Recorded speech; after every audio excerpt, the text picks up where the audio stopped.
I met Bill Gates on July 5th, 1991. We were out in Seattle, and Bill said, "You've got to have a computer." And I said, "Why?" And he said, "You can do your income tax on it." I said, "I don't have any income. Berkshire doesn't pay a dividend." He said, "Well, you can keep track of your portfolio."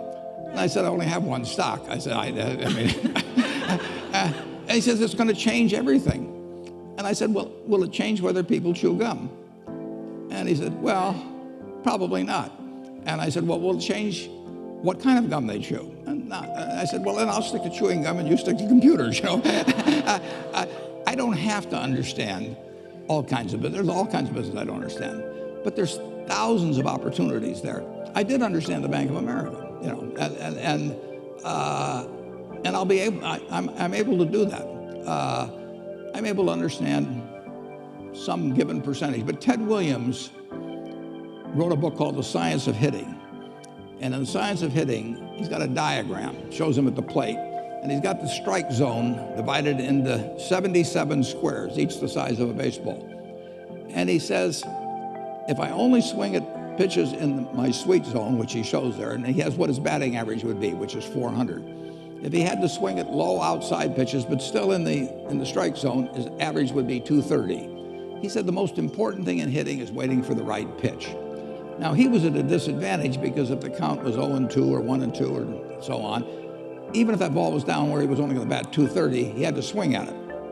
In investing, there's no called strikes. People can throw Microsoft at me and, you name it, any stock, General Motors, and I don't have to swing. And nobody's going to call me out on called strikes. I only get a strike called if I swing at a pitch and miss.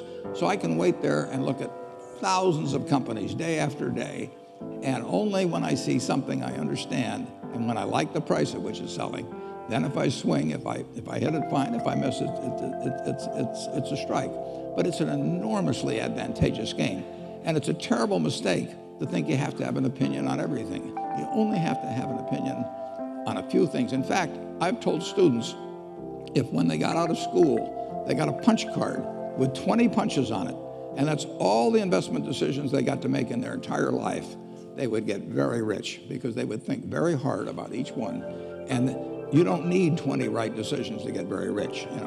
4 or 5 will probably do it over time. So I don't worry too much about the things I don't understand. If you understand some of these businesses that are coming along and can spot things on, if you can spot on Amazon, for example, it's a tremendous accomplishment what Jeff Bezos has done. And I tip my hat to him. He's a wonderful businessman. He's a good guy too. But could I have anticipated that he would be the success and 10 others wouldn't be? I'm not good enough to do that. But fortunately, I don't have to. I don't have to form an opinion on Amazon. And I did form an opinion on the Bank of America, and I formed an opinion on Coca-Cola. Coca-Cola's been around since 1886. There's 1.8 billion 8-ounce servings of Coca-Cola products sold every day. Now, if you take 1 penny and get 1 penny extra, that's $18 million a day.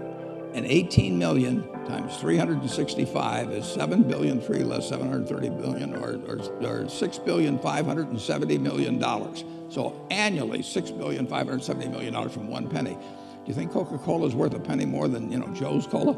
I think so. So, and I've got about 127 years of history that would indicate it. So those are the kind of decisions I like to make. And you may have an entirely different field of expertise than I would have, and probably much more up to date in terms of the kind of businesses that we're seeing evolve. And you can get very rich if you just understand a few of them and understand their future.